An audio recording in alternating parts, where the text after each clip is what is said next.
check this out, y'all. This is me, DMC, and the place to be. And the place for you to always be at all times. 250,000 days, a million plus billion in a year is Nerd Enthusiast.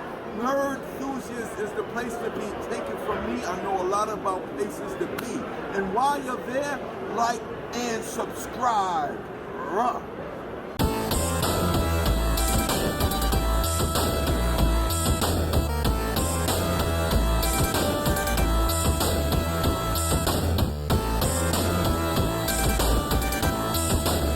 Welcome to the Nerd Enthusiast Music Podcast, where today we're going to be covering Milo Goes to Filmage. That's right, Milo Goes to College plus the documentary Filmage. We're going to be talking about both of those things here today. With me, as always, is Mr. John Brenner. John, how are you? I'm doing great, Matt. How about yourself? Doing fantastic, man. Real quick, before we hop into things, guys, I just want to remind you to please go and support us over on Patreon if you can. It definitely helps out our show. It's patreon.com/nerdenthusiast. You guys can get exclusive content from all of our creators over there. Each month we have different creators participating, so please check that out and support us if you can. If you cannot support us, definitely understandable. You guys can do things that are absolutely free to support us as well, like giving us a 5-star review over on podcast services. You can like and subscribe to us over on YouTube. That would help us out a lot.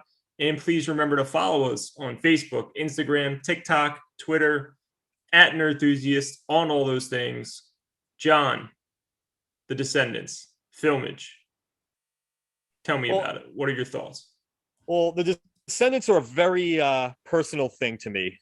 One of the 3 or 4 first punk rock bands I got into. So discussing the Descendents is kind of an important thing for me. This documentary feels like it was long overdue, to be honest. It came out, I guess, 2013, I want to say. And I feel like it could have came out in 1998. Would have been probably a better time, just because just seems like the Descendents have always been there, still are there. And they did a great job, so I am glad it took as long as it did. Yeah, it was definitely a great documentary, especially, if you like the history of like pop punk music. Yeah, just the Descendents in general. There was a lot of really cool things in that. It's definitely worth watching. If you guys have Amazon Prime, I think it's free on there. I think that's where I watched it from, so you might want to check it out on there as well. Yeah, it is streaming on Prime. I mean, to basically understand the Descendents and what their place was, I mean, we all know what they did, what they brought to us. But I mean, when they came out, it was a really interesting time. California hardcore was pretty much this aggro-aggressive scene. I mean, it was awesome. I mean, it's the stuff I love listening to, your Circle Jerks, your Black Flags, your Dead Kennedys. But it was all very, very macho environment. Even if very thought-provoking music, it was a very macho boys club scene. And then here come the Descendents singing these personal pop songs, essentially. So when they embedded themselves into that California hardcore scene, it was definitely a different take on the music than what anybody else was doing. Yeah, they definitely stand out to me. I mean, like you said, there wasn't, I mean, if you just look at the Descendents, especially from like back then, I mean, Milo's a complete nerd. He's like singing about nerdy stuff in the middle of this like hardcore crowd, essentially, like, or at least harder core crowd. And it doesn't seem to work, but it works perfectly. Like they managed to fit in between like a more hardcore crowd, but also have that pop sound. Yeah. I mean, that's, it's almost like it shouldn't make sense, but it makes complete sense. I mean, when you hear like the stories of Bill like talking about how him and Milo would hang out in high school and they'd be discussing X and Devo, like that's what they wanted to emulate. That was their brand of punk. It wasn't the tough guy stuff, but then they're playing with the tough guy bands, and I'm sure for anybody in that scene, it was probably a nice change. Yeah, definitely something different for sure. Now, the documentary, if you haven't watched it, it really doesn't have anything to do. It has a lot less to do with Milo. The documentary is really focused around Bill Stevenson, and he's the reason. I mean, if it wasn't for him, the Descendents wouldn't exist. All wouldn't exist. Those are his children essentially from like he's what he gave the world, you know. They're well, 80% of the songs are his. Yeah. I mean, Milo's the mascot. It's Bill's band, Yeah. essentially. It's Bill's the only person who's been in the Descendants from start to finish. I mean, he started the band with as a three-piece with Frank Nevada and Tony Lombardo, which I always find interesting. Frank and Bill were probably 16 or 17 when they started the Descendants, and there's Tony Lombardo who's like was like 33 years old, and I did not know that until I watched this documentary. Yeah, and I he's was just definitely like, older in the documentary for sure. I'm like sitting there, I'm like, and then I'm like looking up his age. I'm like, wait, Tony Lombardo's in his 70s? Like what? Like, I mean, every scene has their creepy old guy. I guess Tony Lombardo was the creepy old guy in the scene in Southern California in the late 70s, early 80s. Hey man, he was just trying to have fun, you know, he's trying to stay young. I Hey, can't and blame him for that. and he's one of those bass players, unmistakable bass. Like I can hear just like within 3 seconds and know which era of Descendants it is. And Tony Lombardo's bass is a big part of that. I mean, Carl Alvarez, their current bass player, is, for my money, one of the 10 best bass players I've ever heard. But Tony Lombardo has this distinctive sound that is so recognizable with the early Descendants records.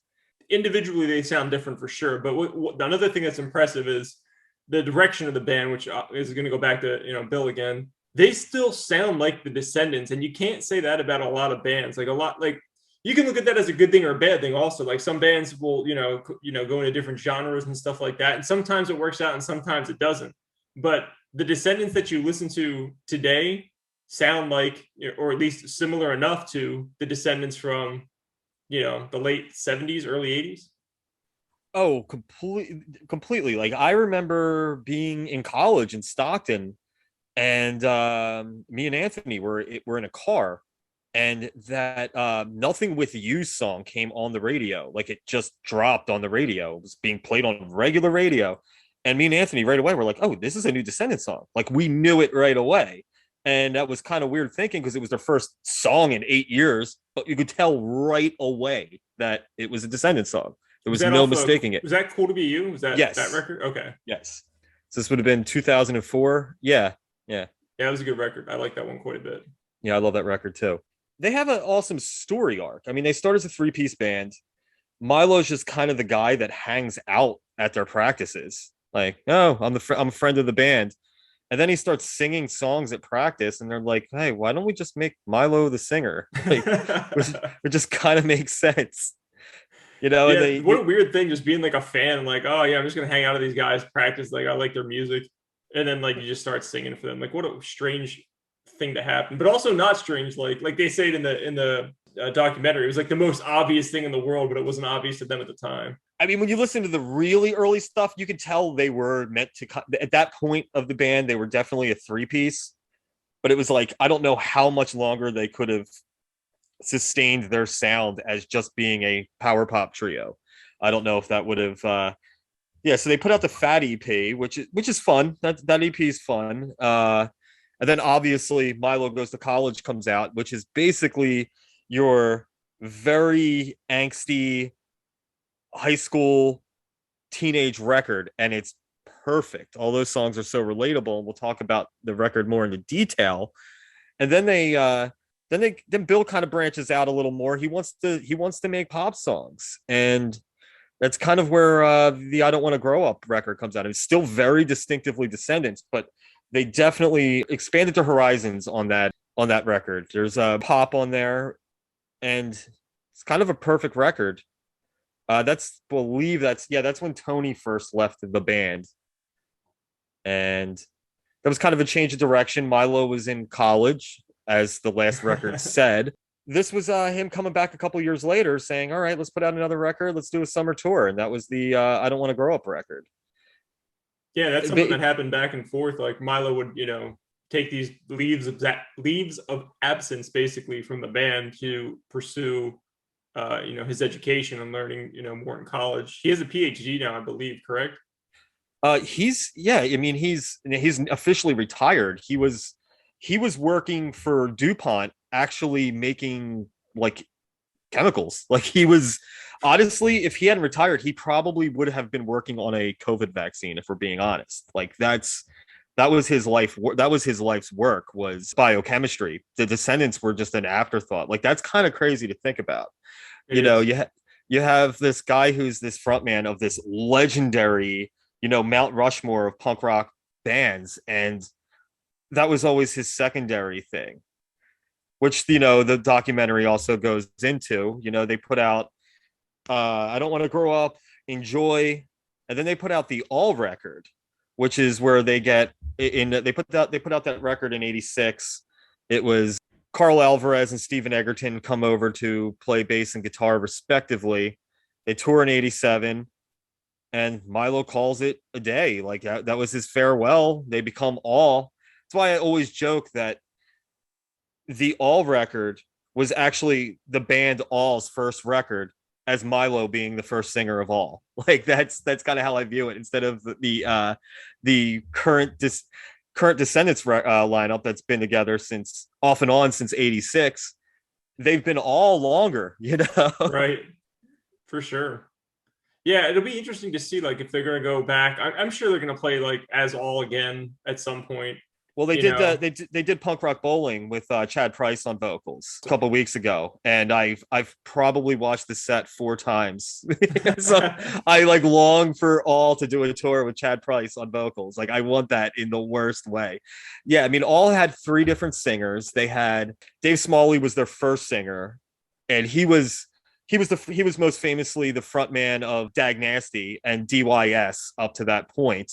So they couldn't just fill Milo's shoes with anybody. They had to get a bigger name. So they get Dave Smalley, and he fit in great. I thought it was a good fit. The problem is Dave was not into the touring Bill wanted to do. Bill wanting to tour makes a lot of sense to me. If you look at like bands and how they make money, especially nowadays, you make your money on the road. You don't make you make next to nothing from your records. Your records are like a joke compared to what you make on the road. So, and plus I'm sure he was younger and wanted to have fun. Like he probably really enjoyed touring, and like it was like, that was like his thing. But well, he had also just gotten out of being in Black Flag, playing drums with Black Flag for a few years there. And Greg Ginn, Black Flag's founder, and I call him cult leader, he basically instilled in people this idea that you're supposed to play 300 tour dates a year.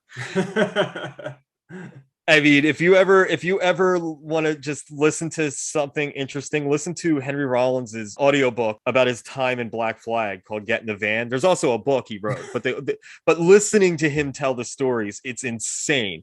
It's like, okay, we played in Albuquerque, New Mexico yesterday. Now we're driving to Houston, Texas. We'll be in Philadelphia in 2 days, and then we'll be back in LA. You're like, what are you doing? There's no rhyme or reason to this. And then and now we're going to Stuttgart, Germany. Like it's just, and Bill came up in that environment. That's where he learned touring. He learned touring from the Greg Ginn method, and he kind of took that with Descendents and All.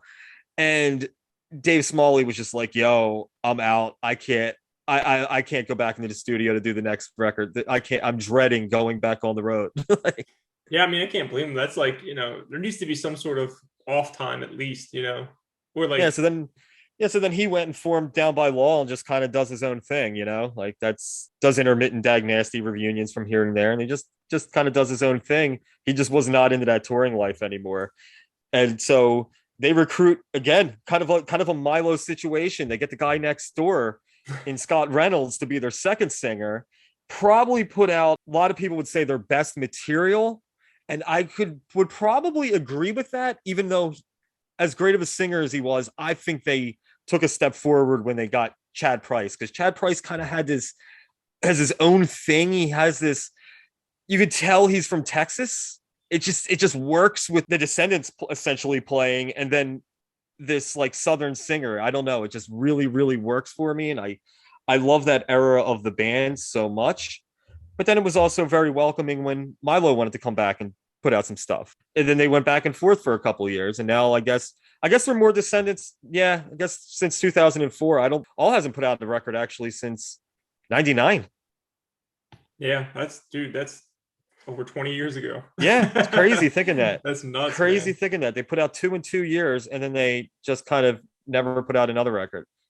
Yeah, very, very interesting. They definitely talked about all. I would say that was probably like in the middle of Filmage. They're talking about that, and then I think it was right when they were about to get back together as the Descendants, when Bill had like some medical stuff. Is that right? Am I off on the time? No, actually, a little bit off. All was about to tour with Scott Reynolds. Scott hadn't been in the band since 93, I want to say, and this tour would have been somewhere around 2010, I want to say. I could have the dates wrong. I should have written it down, but I remember I had tickets to see them at the First Unitarian Church in Philly. I was so excited. I was going to see All with Scott Reynolds. This is something I never thought I'd see, and at my favorite venue to boot. Like, this is just going to be like the best show. And then about a week before the tour, it's announced it was just canceled abruptly. There was no reasoning. And I felt like a selfish jerk when I got all mad about it and then found out, oh, it's because Bill has a brain tumor. I was like, okay, yeah, I think that's more important. Yeah, that really changed the trajectory of what they were, at least what they were doing at that time. He had to go through that, and they talk about it in the movie, so you guys should definitely go and watch Filmage. We're giving you some of the insights to it, but if you watch it, it's way more impactful, and they show you he nearly died. Like, the doctor that was helping him didn't seem to be like, oh, this is going to go perfectly. It seemed to be like a very risky surgery, and the size of his tumor was an issue, and then there were some other things as well, but he was lucky to be alive after that, basically. Yeah, and then it was so cool. Was less than a year later, I'm at the Philadelphia Riot Fest, and the Descendants are headlining, and Bill's playing drums, and it was pretty amazing. I remember being like completely inspired. And even though I couldn't make it to the after show, they made up the All show with Scott Reynolds at the TLA after the show. They all did a show with Scott Reynolds on vocals. So that's awesome. They made up the date. Unfortunately, I couldn't make it. I had family commitments after the show, but I think it's cool that they made up the date. So Bill played twice that night. As you would expect from him. Yeah. Just keep going. It's pretty wild when the Descendants do tour. I mean, they don't tour as much as they used to, but when they tour, they really shell out the dates. They came down here to Florida shortly after I moved here, about 5 months after I moved here, and they were playing Orlando, which was really funny. They were playing the House of Blues Disney Springs. So I went to Disney to see the Descendants, which is really funny. Drinking a beer before the show, like, yep, drinking a PBR, about to go see go to see one of my favorite 80s hardcore bands at Disney. Ready to go. I took a Disney shuttle to the show from my hotel. Oh my gosh. Yeah. That's so funny. Talk about punk rock, man. But I took the trip up to Orlando, which is about 4 hours from me. And then I took the trip up because I'm like, how often are you going to get to see the Descendants down here? I'll do a day in Orlando. And then they came down here in Fort Lauderdale 6 months later. I'm like, okay, got to see the Descendants twice in a year in Florida. Yeah, back when Cool to Be You came out, I was like, I really wanted to see them then. And I don't think I saw them in New Jersey, actually. I don't think it was until I came to California, a few years after that record came out. That might have been, they might not have, in fact, I don't they think didn't tour for that record. They did not tour for that record. Away. But then, like 4 years later, they just started touring. Because here's how I know that. They played the Surf and Skate Festival in Asbury Park 2 days after I got into PyCap. I went to that show, and they had this T-shirt because they always have their date-specific shirts, and on the back of it, it said, "You weren't there, but you wish you would have been." And they didn't play another show for like 6 or 7 years. Everybody just kind of went, man, did they play their last show and just not tell anybody? Was that the idea behind this shirt? Yeah, I mean, it was possible because I didn't see them forever. And then, the first time I saw them was in California. Like when I moved here in 2008, and sometime within the first, I want to say within the first 2 or 3 years of me living here, they played a show. And now that I've lived here, since then, I think I've seen them 4 or 5 times in Southern California, which is crazy because they have such a weird like history of not touring and then touring, and then they've been pretty consistent since then to tour like every few years, it seems. Yeah, for a band that has such sporadic touring and limited touring, it is crazy that I get to say I've seen them 7.5 times. And now you're probably wondering what the halftime is. So after All puts out the Problematic record, which was their last record All put out, they were touring. They played the Trocadero, and if you guys don't know, the Trocadero was like one of the best venues, if not the best venue in Philadelphia. That unfortunately it's my favorite venue. R.I.P. No longer around. Yeah, unfortunately, no longer with us. So Milo at this point is a chemistry professor at the University of Delaware. So not too far from Philadelphia. I'm outside smoking a cigarette, and I see Milo walk in. I'm smoking a cigarette between Alkaline Trio opened the show, and so I'm smoking a cigarette between Alkaline Trio and All, and I see Milo walk in.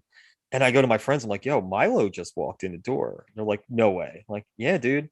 Like, maybe they'll do some Descendents songs." So this son of a bitch just walks through the front door. He doesn't even like go through like the back or no. And everybody's kind of like, "It's Milo. It's Milo," And so All plays I Want to Be a Bear in the beginning of their set. So I'm like, all right, they're already doing Descendants songs, so Milo's not doing anything. Like, he just came to say hi or hang out or something. Just came hi to hang out backstage and, see the band, like there's friends, it's go see my old band. Then they come out for their encore. Milo comes out and they do Coolidge, I'm Not a Loser, Jealous Again by Black Flag, and Johnny Hit and Run Pauline by X. So Descendants come out, do 2 Descendants songs and 2 covers. So that's like my halftime seeing the Descendants. So that's Descendants awesome. To the encore of the All show. What a bonus, man! You get to see all the Descendants at the same time. Yeah, that was definitely one of my favorite shows ever. One of those historic moments. Yeah, Milo had a history of doing that in the Northeast. There's a famous instance where they were playing the City Gardens in Trenton, which that's an awesome documentary, by the way, that I can't recommend enough, is the City Gardens documentary. That is just, the stories out of that place are just crazy. So Scott Reynolds gets sick and Milo filled in, and they did a random Descendants show in like 1989. Crazy. So yeah, I definitely recommend the documentary. There's lots of cool people telling stories. I mean, if you just want to get an idea of how much influence this band has, you just listen to the outpouring of love that everybody has for this band. One of my favorite parts was they're talking about specifically like the late 90s and early 2000s, and like how there was this huge swath of pop punk that came up, and still no one paid attention to the Descendants. It was like, what the hell? Like, all these bands that got popular during that time are all talking about, their biggest influences are the Descendants, or they're at least one of their biggest influences. And they're still like being ignored in the mainstream for the most part. Like, yeah, they have their following, but let's be realistic. They were never as big as some of those pop punk bands from like, 99, 2000, 2001. They're never going to be as big as Blink-182. Well, the funny thing about that is I feel like they just came too early. Because like when I think about when Everything Sucks came out in 1996, when that record came out, that was a really big deal. MTV was playing those videos. That was a great record. They did headline the Warped Tour that Blink-182 was one of the opening bands on, So they were just before that huge explosion of pop punk. If Everything Sucks had been 4 years, if like you could have had the same age, if the Descendants could have been the same age they were, if everything could have been pushed forward 3 or 4 years, they would have been that big. I think so. I think so. I think they may have caught on bigger than Blink-182. Like Blink-182 is way more of a pop band, like obviously, so they do have that more mainstream appeal. But I think people, like, especially seeing the Descendants live, they'll put on 10 times the show that Blink-182 does. And this is, I've seen both bands play live multiple times, and I agree that Blink-182 has gotten better over the years, but they're not even close to as good as the Descendants, like live. Not even close. No, I have a weird relationship with Blink 182. I'm not the hate Blink 182 guy, but I I'm not was for either. many years. I was for many, many years though. But I do remember when they first came out kind of liking them. And here's this funny, I'll never forget it. We were going to a show that they were playing. Oh, it was that Warped Tour, actually. It was that Warped Tour. I think Dude Ranch might have just came out. So it was Cheshire Cat and Dude Ranch were the two records they had out. And I remember going to the show and I'm like, just being like, I've heard them on comps, not really my thing. But, and I remember my buddy Bob on the way to the show describing them, going, they're kind of like the Descendants, but cuter. Cuter and brattier. I'm like, yeah, that's kind of. I mean, they definitely wore their Descendants influence on their sleeve and didn't make any, apologies or bones about it. But then again, though, so did every band. I mean, could you imagine there being a Green Day if the song Suburban Home never came out? Yeah, that's true. Yeah. There was a whole generation where Descendants are probably the main influence.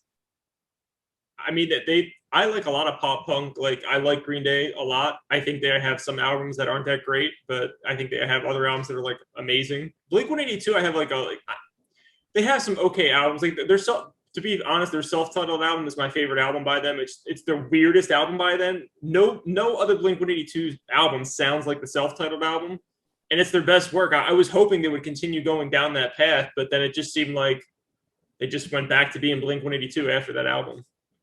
Yeah, for me, I'm a stickler for the early stuff because it's just a fun 3-piece pop punk band for me, and I just kind of like that, just simplistic, just we're a 3-piece pop punk band, like let's go, and I kind of dug that. For sure. So yeah, there's definitely a lot of influences, from the Descendants over the years. You guys should all go watch Filmage. It was excellent, and it's probably only like an hour and 20 minutes or an hour and 15 minutes. It's not that long at all. It's a breezy watch. It's a breezy, easy watch. And it's interesting the whole time. I don't think there was a single time where I was like looking at my phone or anything like that. They had a very good pacing to it and everything. So no, and they're a band that I grew up with. Like there's different stages of my life that I actually incorporate with Descendants records. I mean, Milo Goes to College was very much how I felt in high school. Everything Sucks is kind of a more grown-up record, and their newer records are far more grown up, but they still have a Descendants sound. Definitely. All I always say was like the perfect band for me in my 20s. That to me is Descendants for you when you're grown up. That's all for me. It's grown up. It's almost adult contemporary Descendants. Well, essentially, you're growing up with Bill because, like you said earlier, not all the songs, but the vast majority of them are written by him. They're his thoughts and feelings. Yeah, they're all pretty much biographical in nature too, which is always interesting to me with Descendants, which is why they're so relatable.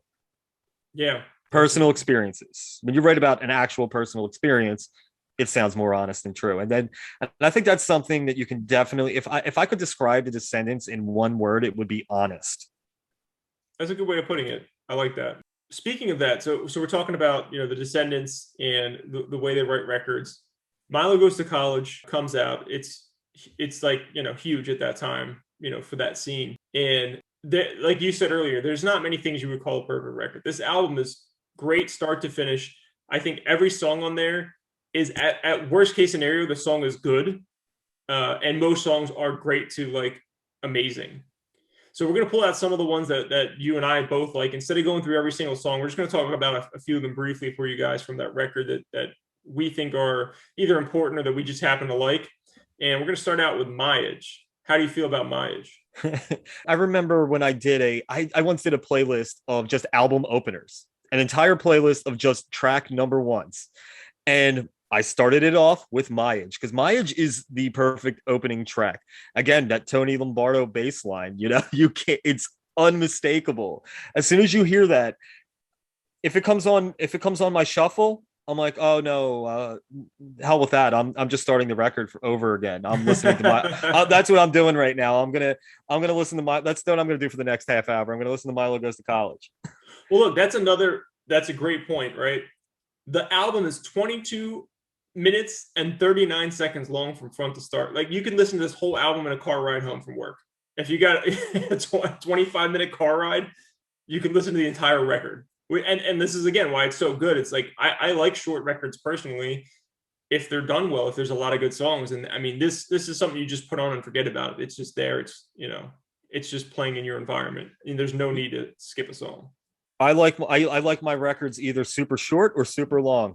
Give me that new 74-minute Iron Maiden record, or give me the 20-minute Descendents record. And that's fair. I like that Maiden album quite a bit too. It's yeah. I mean, my short records. It's like, give me Milo Goes to College, that self-titled Kid Dynamite, or Slayer Rain and Blood. Oh, Kid Dynamite. We're gonna have to do a whole show on Kid Dynamite. I mean, those are like the perfect shortest records. Like their second album's called Shorter, Faster, Louder, and I don't think it's better than their first album. I like their first album more, but it's still damn good. Yeah, when we do a Kid Dynamite show, I'll talk more about why I think the first one connects more with people than the second, but because I could go all day on that, so we'll hold that thought for that show. Definitely. And then the next song that we want to talk about was "I'm Not a Loser," which I think is probably, My Age is like a fun way to start a record. It's personal, of course. But I think this song is really what appeals to a lot of people, in which, I would say that this song put them on the map more so than probably any other song on this record. Would you agree, or you think I'm crazy? I think it's between this and Bikeage, what I would think are the two songs. But no, I'm Not a Loser. I mean, when I think about most covered Descendant songs, they would probably be the two, or three if you include, I guess, Hope too. Hope's been covered by a ton of bands. But I'm Not a Loser. I mean, it was so what everybody when we talk about high school kids getting into punk rock. Yeah, this was. You were called every name that they mention in this song for liking punk rock. You were a weirdo for liking punk rock. Punk rock was not the cool thing it is today. Not even in the 90s it wasn't. I mean, this record came out in the 80s and that was even more. I mean, you think about the shit you got for being a punk rocker in the 90s, times that by 1,000 in the 80s. Yeah. So I mean, this song spoke to people. The reason I think this song is so important on the record is that even if you weren't into punk and you heard this record, the majority of people could identify with this song immediately and go like, oh my God, he's just speaking the truth, man. Like, and even if you don't personally feel that way, you probably know somebody who feels that way, or somebody who was picked on or mistreated or something like that. Very relatable. And for a message to all you kids out there, stay weird. Stay weird. That's stay weird. Message. Yes. Do what you want to do. Be you. Fuck them. Exactly. Like I said, that song has been covered by countless bands. I remember Voodoo Glow Skulls did a very good cover of it on a comp called Punk Sucks. I remember buying that comp specifically for the Voodoo Glow Skulls cover of "I'm Not a Loser." It's actually where I heard Blink-182 for the first time. Oh wow! Eminem's was on that comp. Oh really? Yeah. Yeah, I think Eminem was at the first Warped Tour I ever went to. If I remember. No. I was speaking of the Blink-182 song "Eminem's." Oh shit. But yes, but Eminem was on before that. He got huge. I think that might have been the Descendents Warped Tour. It might have been. I'm like 99% sure. You guys can correct me if I'm wrong, but I'm almost positive he was on a Warped Tour, and I don't think he was even on a main stage. I think he was on like a side stage somewhere. No, he was on the main stage. He was on the main stage. Okay. It was right after that first single dropped. It was right after that. He might have, it might have been one of these things where he was like not on the main stage and then got booted to the main stage because he blew up during the Warped Tour. Yeah. That sounds right. I think you're right. I don't remember, but I think you're right, because I think I think I remember going there, and it was just like, why is he? Why And is he everybody not was like the headliner of this? Because he blew up, but he wasn't like it wasn't. Nobody foresaw that happening to the extent that it did. and it was at a time when people were still calling him Slim Shady, because like Yeah. there was people thought this people like there was people in the mainstream that thought that was his name, like Slim Shady, because that was the song was that was the big single. Parents was another song that we put down here, and that is one that I didn't necessarily identify with because I've had a great relationship with my parents, but I know plenty of people that didn't so much have that. So I can understand why that song spoke to a lot of people. And that was actually a song written by Frank wrote Parents. I think that especially if you watch the documentary, you don't get to know Frank that much from the documentary, but like a little bit. I think this was more about control, and it was like his parents were trying to control him, which is another thing that obviously teenagers are going to get controlled by their parents, or at least they're going to be attempted to be controlled by their parents. And this is just his way of being like, fuck you, like, I'm going to do what I want to do, essentially. I'm gonna play in this punk rock band. Yeah. Yeah, like there. I'm sure there's a lot of kids out there that were, young budding punk rockers that wanted to go to shows, and dad's telling them, you're going to join the military. Yeah, I mean, I can relate to it because I didn't want my parents controlling me. Like, I was a fairly good kid at that time. I didn't do too much bad shit, anyways. At least not then. But I could relate to that. Like, no, you can't go out, or no, you can't do this. Like, just being told no, it's like, fuck you, Yeah, I was lucky in that regard because my sister kind of broke my parents in. so like by the time they got to you, they just gave up. They were like, yeah, whatever, you'll be fine. yeah. My house was the party house for my sister. Like she was having all the parties, and they kind of just broke my parents. But my brother was probably just doing whatever he wanted at 12. They got to him between me and my sister. Yeah. That's awesome. But I can totally, but I know a lot, but I do have friends whose parents were very controlling, and I can see why that song was relatable to a lot of people, especially for the theme of this record. Oh yeah, my parents weren't that controlling. I like you. I know people whose parents were like way more out there, so I can understand where that came from for sure. And then we have Suburban Home. We were talking about the bangers on this record. We were talking about how I'm Not a Loser and Bikeage might be the most important record, and then we were like, oh well, there's also Hope. Suburban Home might be.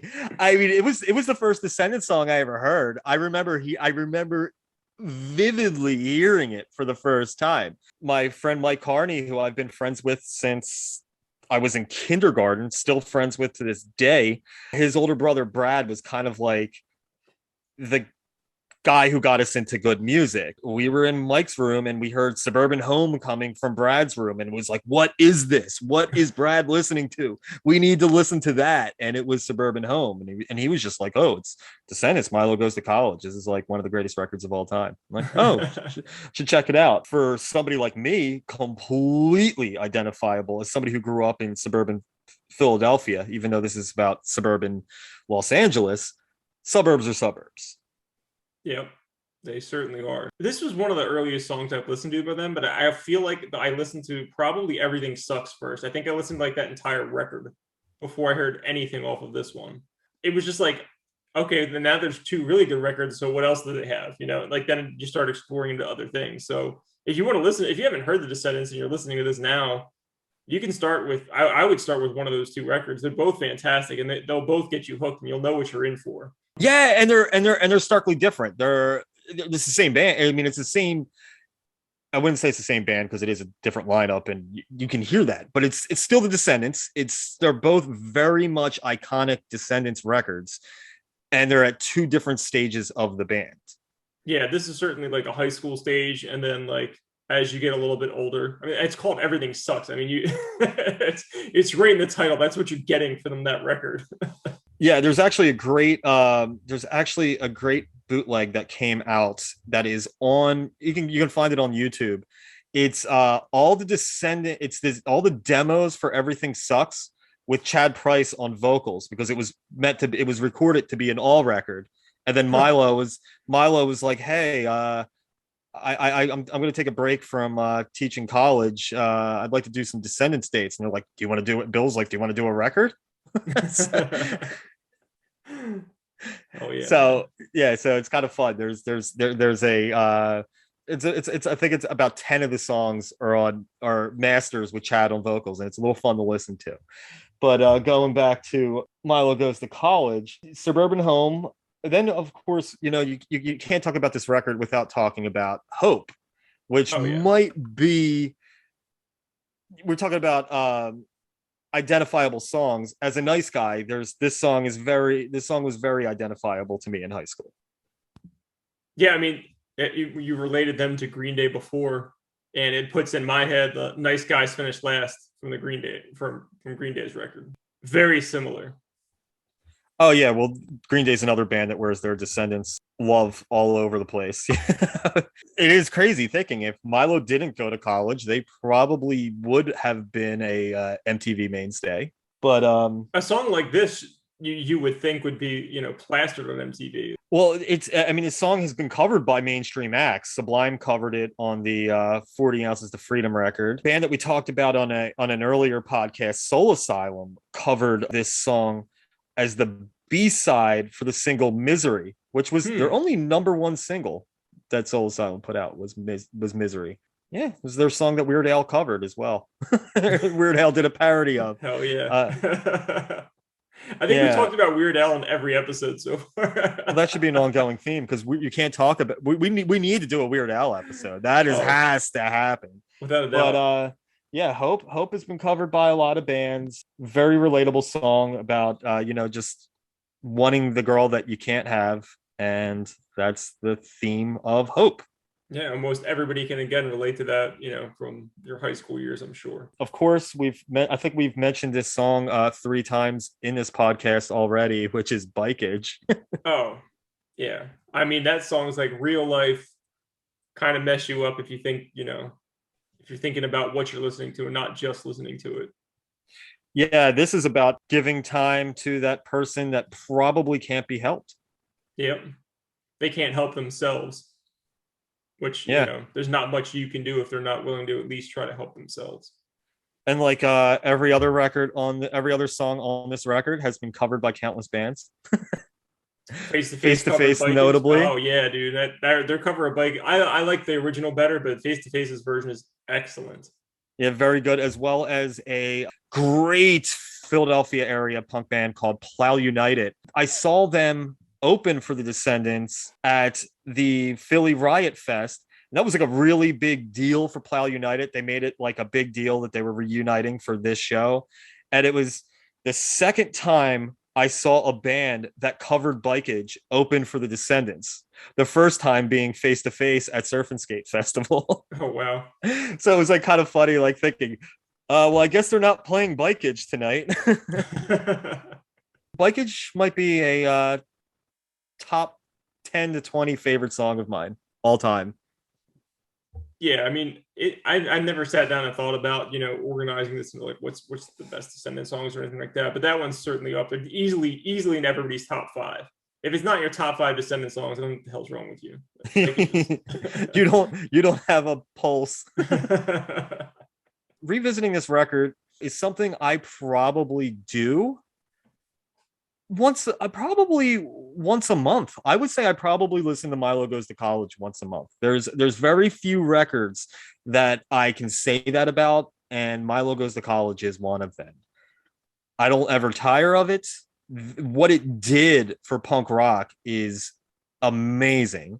What it did for hardcore was amazing. Hardcore was always kind of known as your tough guy, angry, aggro music. And here comes the Descendents. I'm not sure if the DC hardcore scene, which kind of evolved into what was used to be known as emo, which I don't know if people would call early emo anymore. People would just probably call it emotionally driven hardcore, which is where emo derived from. But I don't think that scene comes out if it weren't for the Descendents. It's the Descendents, Husker Du.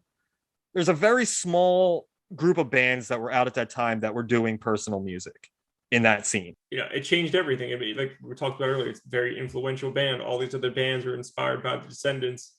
And I mean, this album is really what kicked all that off. A lot of bands, a lot of stuff, not just the Descendents, but to this album. If you listen to this when you're a teenager, you're going to connect with it totally different than if you listen to it as an older adult. Yeah, I mean, I take that back as far as bands not putting out personal stuff as far as punk rock and hardcore goes, but it was more, I hate the world, cops fucked with me yesterday, that kind of personal, angry, I'm pissed off at the government, that kind of personal stuff. It wasn't the girl that got away. Right. Or my parents are messing with me. It was a different type of personal reflections. Certainly. I mean, if you listen to Bad Religion, they're not going to have songs like this, really. Their songs are going to be pretty much all politically driven in some way, shape, or form. Societal and political nature were most of your punk rock at that time. Yeah. And I like that stuff too, don't get me wrong. But you can just connect with it totally differently. Yeah, I mean that's actually more my wheelhouse, but but you need a break from that from time to time. Certainly do. What are your final thoughts on the record? I think it's one of the most important punk albums. Like, I wouldn't even put it under pop punk, because I have another problem with people, like, they put classifications inside of classifications, and like at some point I just stopped listening. Like, there's too many classifications for things.